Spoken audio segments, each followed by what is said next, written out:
Hai semua, hari ini channel Kisah Umay akan berbagi cerita dengan kalian semua tentang seorang gadis yang bersembunyi di kloset selama 5 tahun. Sebelum saya memulai cerita ini, bagi kalian yang baru bergabung di channel saya, silakan like, subscribe, komen, dan share cerita ini di media sosial kalian agar kalian bisa mendengarkan cerita-cerita menarik selanjutnya di channel saya dan juga berbagi cerita dengan teman-teman kalian. Terima kasih jika sudah like dan subscribe. Dan pada akhir cerita, silahkan sampaikan opini dengan memberi komentar di bawah ya. Kalian juga bisa mengusulkan topik-topik atau cerita apa yang ingin didengarkan di channel Kisah Umay ini. Cerita ini tentang seorang gadis muda berusia 14 tahun bernama Natasha Ann Ryan. Ketika melihat Natasha Ryan ini, saya melihat seorang gadis cantik, senyumnya sangat menawan dan bertutur kata serta perilakunya sangat sopan. Saya juga senang melihat caranya berbicara, terdengar dewasa dan memikirkan apa yang akan diucapkannya.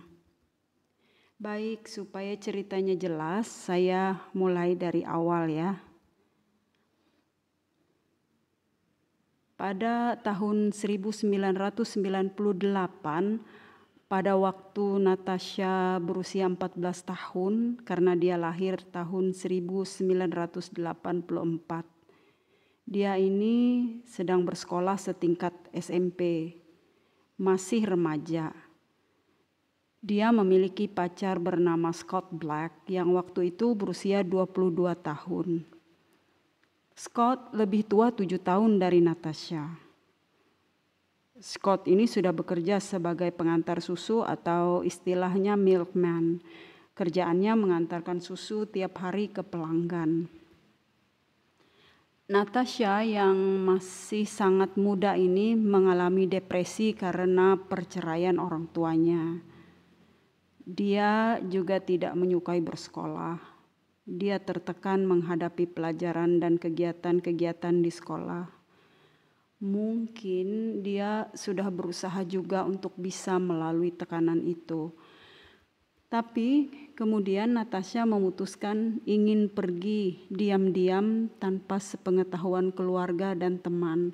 Siapapun tidak ada yang boleh tahu. Hanya dia dan kekasihnya Scott. Dan mereka berdua memutuskan begini, Natasha akan tinggal di rumah Scott. Scott ini kan sudah berusia 22 tahun. Dia tidak tinggal bersama orang tuanya lagi, tetapi hidup mandiri.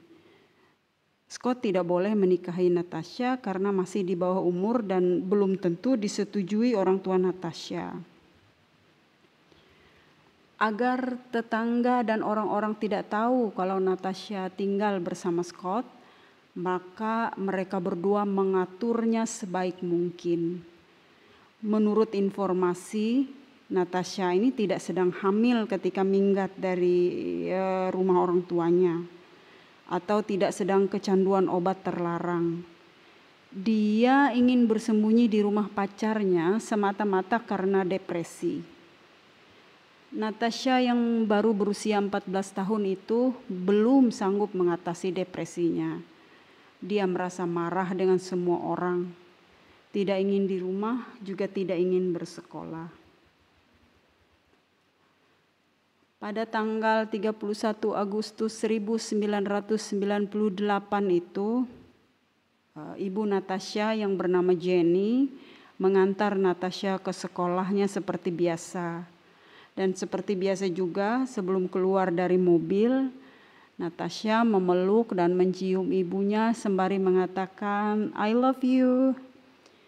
Ibunya tidak menyadari bahwa hari itu Natasha akan meninggalkannya selama-lamanya dia bisa bersembunyi, sesuai rencana Natasha dan Scott.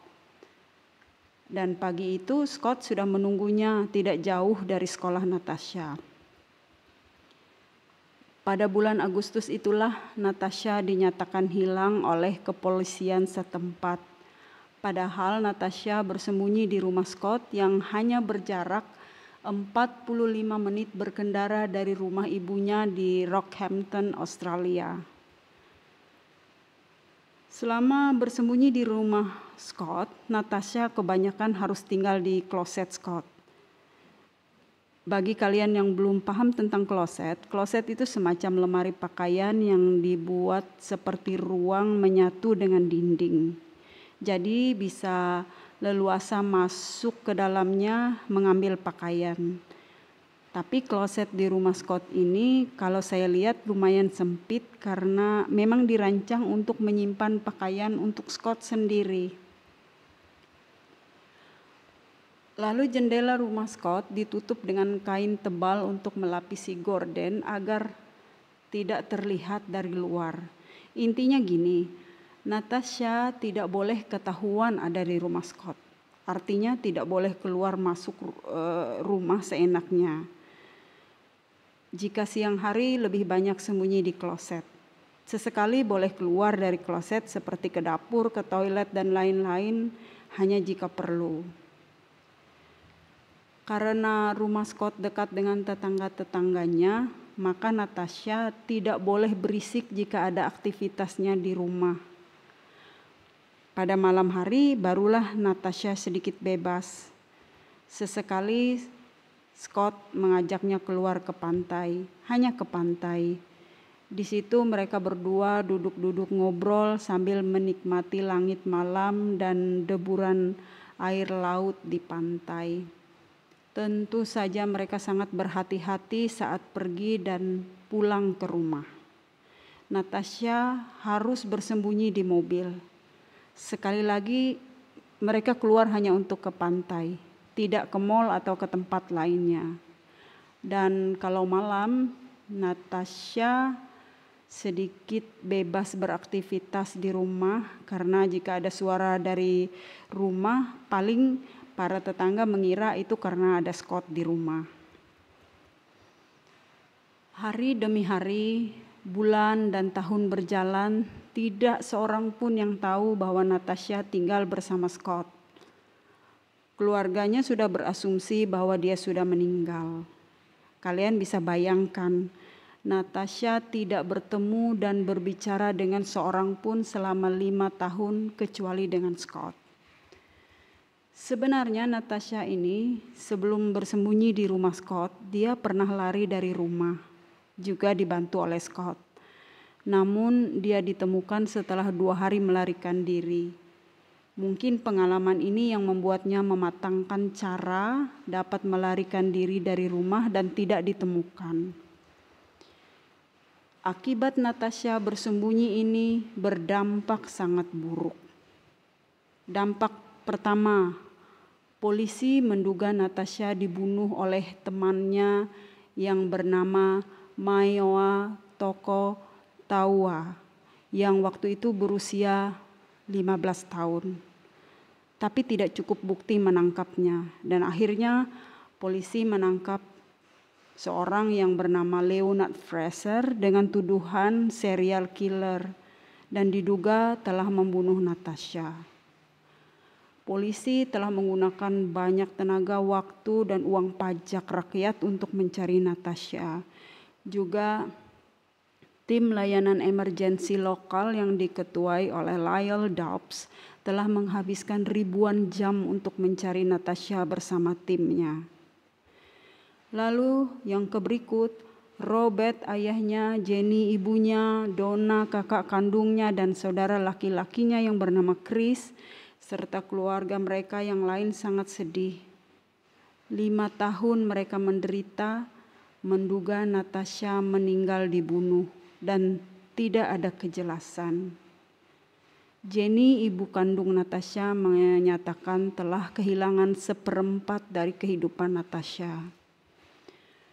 Dampak buruk lainnya pada Natasha sendiri. Dia putus sekolah dan tentu saja menjalani kehidupan yang tidak normal seperti itu. Dan Scott Black, kekasihnya, diadili oleh pengadilan Rockhampton, Australia, dijatuhkan hukuman karena bersalah telah memberi keterangan palsu. Scott telah menyatakan tidak mengetahui keberadaan Natasha ketika polisi menginterviunya. Keluarga Natasha ini putus asa tidak dapat menemukan Natasha. Akhirnya mereka menyimpulkan bahwa Natasha telah meninggal. Maka mereka pun mengadakan upacara mengenang Natasha di hari ulang tahunnya yang ke-17 pada tahun 2001. Pada tahun 2003, sebulan sebelum Natasha ditemukan, dia sudah berusia 19 tahun. Suatu ketika dia melihat siaran televisi bahwa ada orang yang tadi saya sebutkan bernama Leonard Fraser telah ditangkap atas dugaan pembunuhan Natasha. Natasha tidak menduga ulahnya akan berakibat sefatal itu. Mungkin karena dia masih berusia 14 tahun waktu minggat dari rumahnya.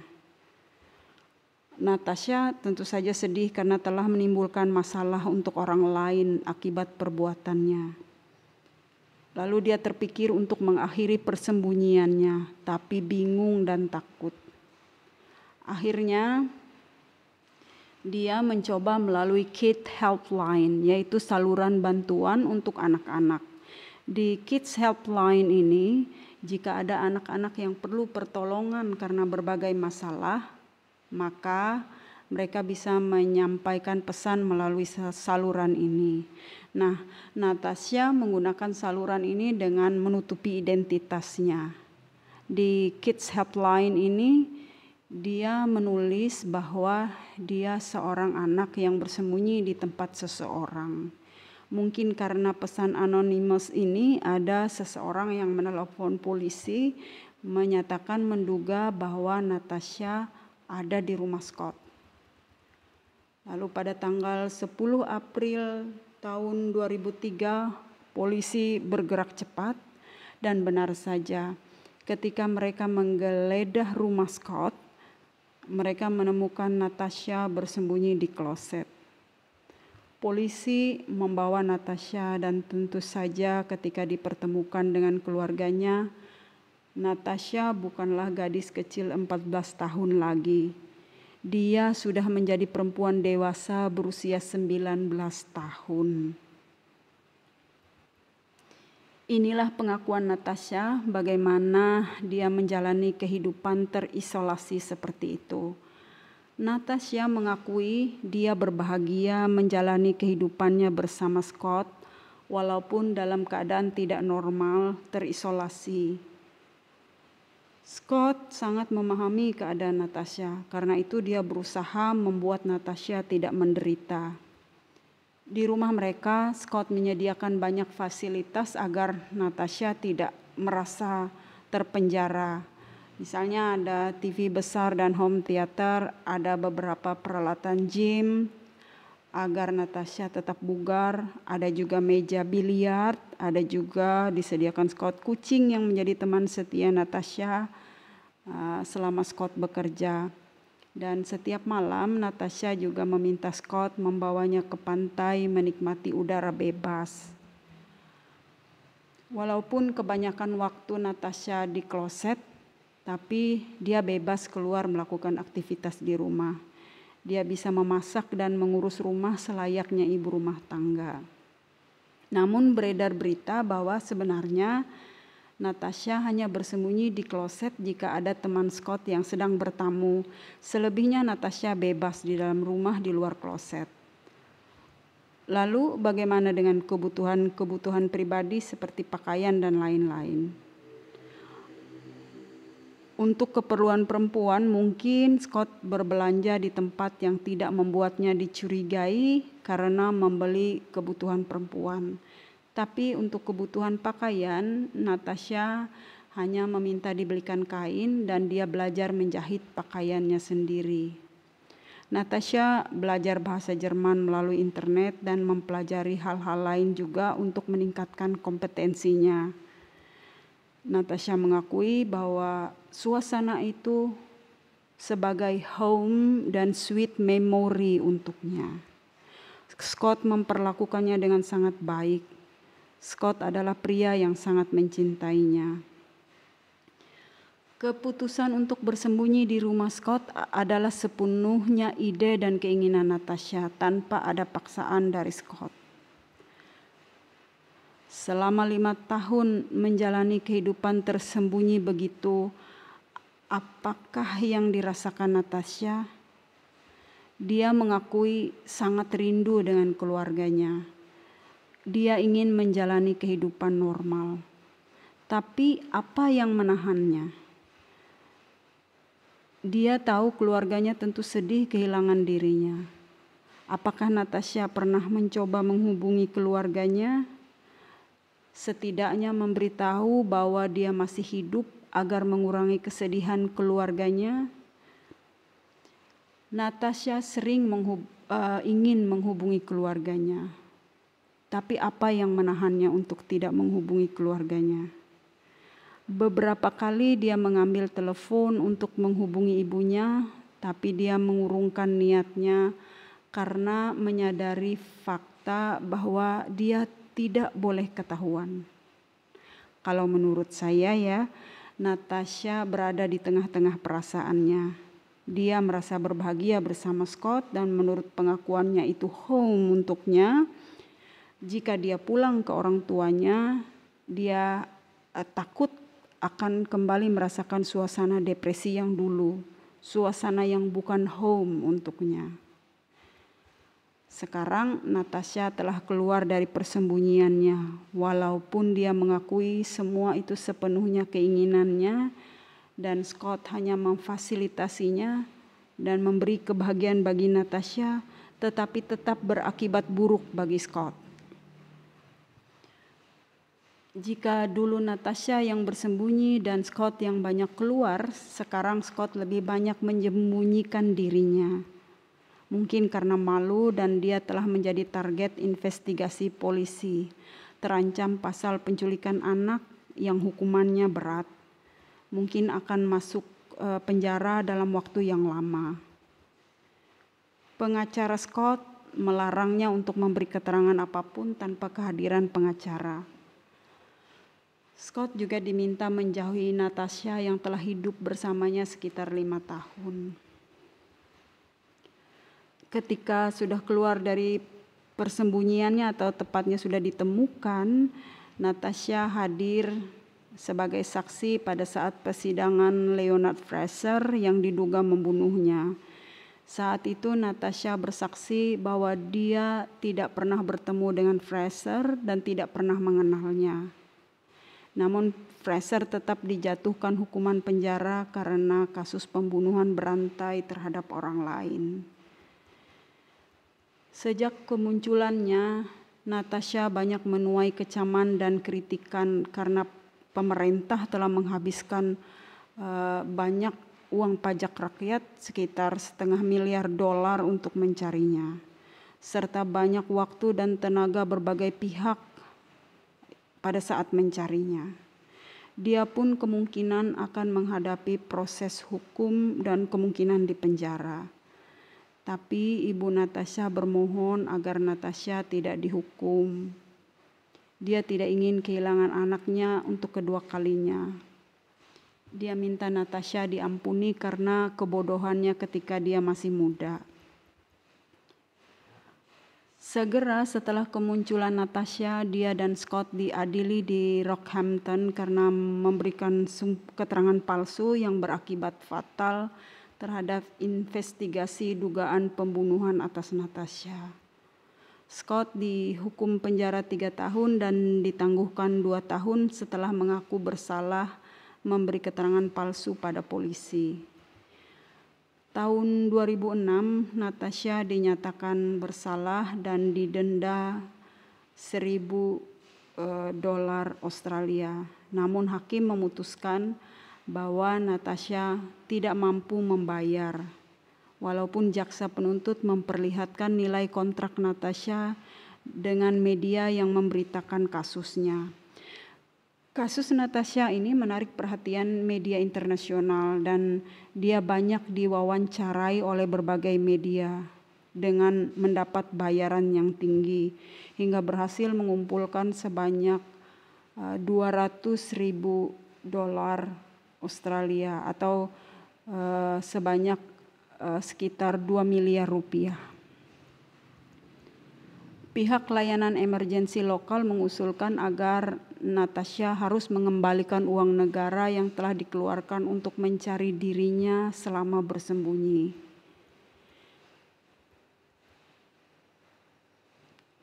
Pada tahun 2008, akhirnya Natasha dan Scott menikah, dan peliputan pernikahan mereka ini dikontrak juga oleh media yang bernama Women's Day senilai sekitar $200.000 Australia atau setara lebih dari 2 miliar rupiah. Dan kini mereka dikaruniai 3 orang anak. Bagi Natasha ini menjadi pelajaran besar, walaupun dia berbahagia bersama Scott dan merasakan ketenangan hidup, tetapi sebagian dari hidupnya juga dalam ketakutan dan kesedihan karena merasa bersalah pada banyak orang. Dan banyak peluang yang tidak bisa terulang lagi seperti bersekolah dan menikmati masa remaja secara normal seperti anak-anak lain.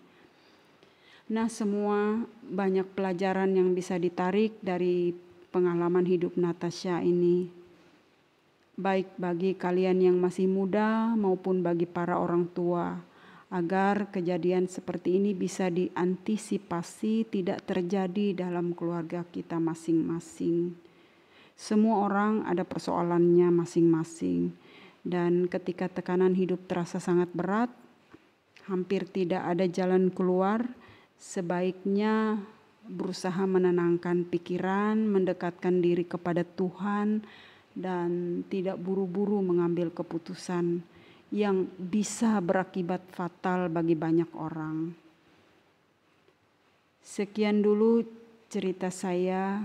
Sampai jumpa di cerita menarik berikutnya, dan salam dari channel Kisah Umay.